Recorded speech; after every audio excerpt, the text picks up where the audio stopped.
We're here with our group, and today we're contemplating on the question, who am I? So I would like to ask you, who are you? Beautiful. And what a beautiful question to be pondering.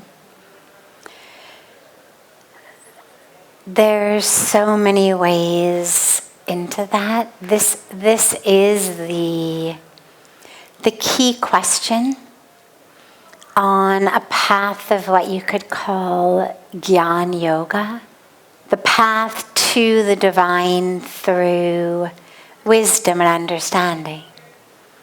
We speak about different pathways, all of which are equally beautiful, equally available, equally accessible, but just with different people's personalities and temperaments and times. Different paths seem more powerful for us or more accessible for us at different times in our life. And so a path of love and devotion that I was talking about in the Arati, that's called Bhakti. The path of service, of action, karma yoga, such that every action becomes a way of getting closer to God. Path of Raja Yoga, path of just essentially meditation and prayer. And of course the path of Gyan Yoga, wisdom, understanding. And this inquiry of who am I is a core teaching of this Gyan Yoga path. And of course, the dilemma is, especially for those of us from the West, who have been very kind of academically indoctrinated, is we do all of our answering from our minds, from our brains. And half the time, we're answering the question before the questioner even finishes asking it. Like we're already in what we're going to say before somebody even finishes. And this isn't even true only with questions. You know, you're in a conversation, somebody's saying something. And rather than actually listening and taking in what they're saying, if you watch yourself, you'll notice you're already planning what you're going to say. And you can notice that sometimes when you're having a conversation with someone and you see their lips start to move, and you realize that they're literally planning what they're going to say while you're still speaking. Because the thinking mind can only give you that which isn't self. So you say to me, who are you? Well, if you ask my thinking mind, it'll tell you, nice to meet you. I'm Sadhvi Bhagavati Saraswati. I am a 52-year-old female American monk living in India. I've been here 27 years, and I do this and I do that. And oh, that's my mom. And yeah, she had a stroke, and so she's here. And we could do this. And if we got closer, and I opened up, I might say to you, and you know, when I was young, I struggled with depression and anxiety and addiction and trauma and abandonment issues. And here's the way that I suffered in my childhood. And so here are the issues that I have. And we think that this is an honest description of who we are. And this is the really interesting opportunity that this question raises, because it gives us an opportunity not only to know who we are, but to actually experience it, and therefore to go beyond the greatest obstacle we have to knowing ourselves, which is our own thinking mind. They're not questions that have answers.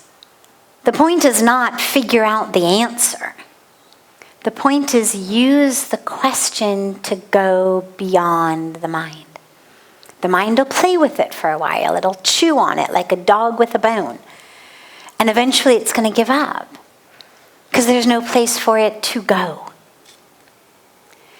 And when the mind finally gives up, is when you have that opportunity in that spaciousness to have an experience that is beyond the mind.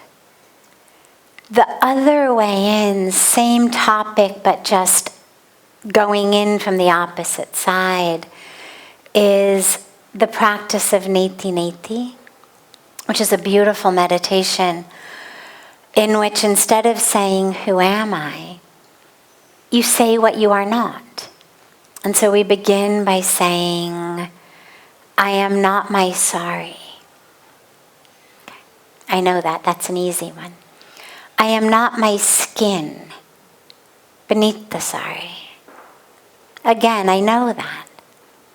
My skin peels sometimes if I get sunburned.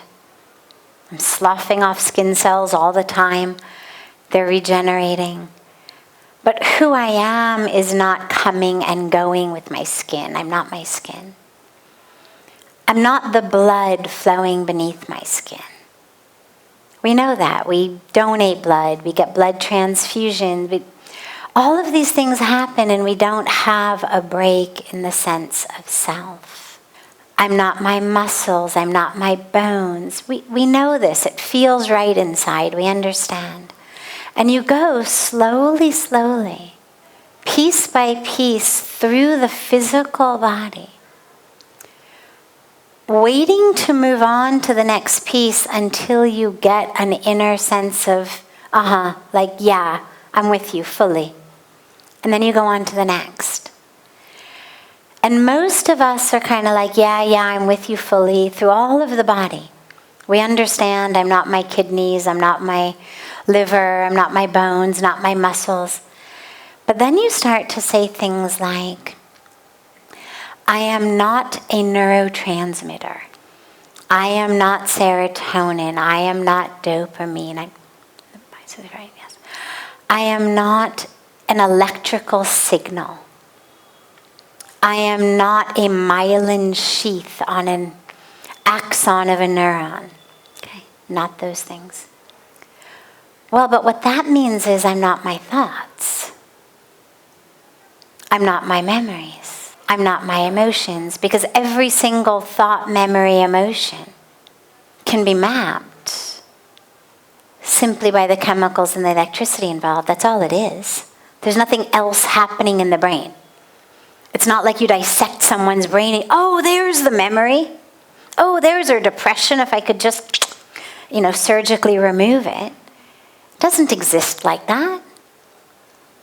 It's all chemicals and electricity in different parts of the brain, in different loops, in different areas.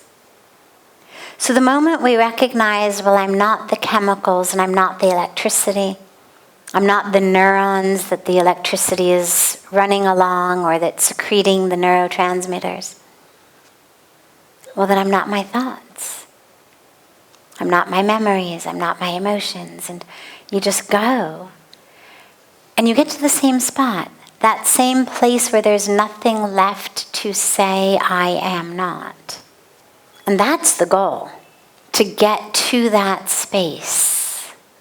Because in that space, the opportunity to understand who you are emerges. But it's experiential, it's not semantic. It's not going to come to you in a paragraph with a topic sentence that you can then, post on social media of when I discovered myself. The moment you try to put words on it, you lose that experience, because then you just bring it back to the thinking mind. And all the thinking mind can do is think about something which is separate from it. It can't think about self. It can't look inward. It can only look outward. So everything the mind is going to tell you you are is going to be the outer part.